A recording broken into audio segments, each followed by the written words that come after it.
Something that I love is seeing a brand new technique used in drone footage, and this is definitely that.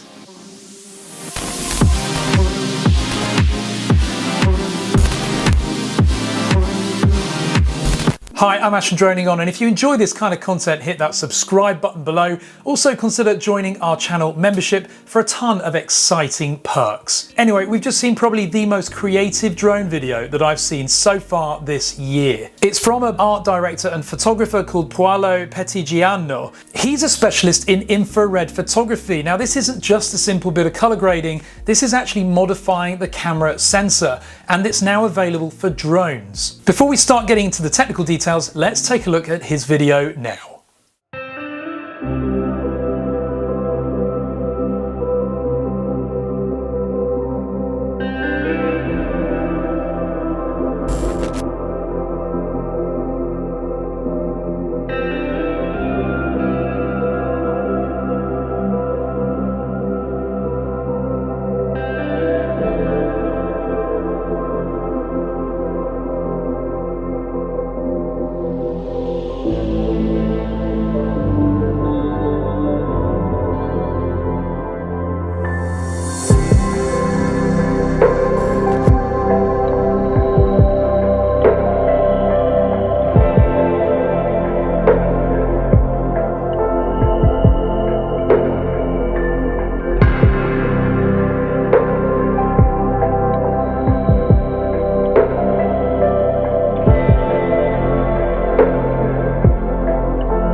Fantastic, isn't it? Now you might think, oh, well, he's just color graded it. Well, actually, no. He's actually had a modification performed on his drone to remove a special filter relating to the IR and UV sensitivity. Now, it's quite a permanent operation on the camera, although it can be reverted back, of course. It's used in conjunction with a special set of filters as well to get the different colors that he got straight out of the drone with no color grading here. By modifying the camera, it makes the camera far more sensitive to elements such as grass, leaves and trees, which reflect IR light very strongly, and therefore you get these fantastic colours straight out of the drone. Now, if you're interested in capturing this kind of photography, you can do it yourself, and there's a company called Vision which offer a range of filters and also the modification of your drone's camera, which they do for you. And the prices start from $325 upwards, which actually, when you consider the amount of work and effort involved, is not actually that bad, but it is still quite expensive. But sadly, you can't do this just from filters alone. You need to modify the camera to remove that IR cut filter. But I'm sure that you'll agree that the results here are fantastic. Do have a look at Paolo's Instagram account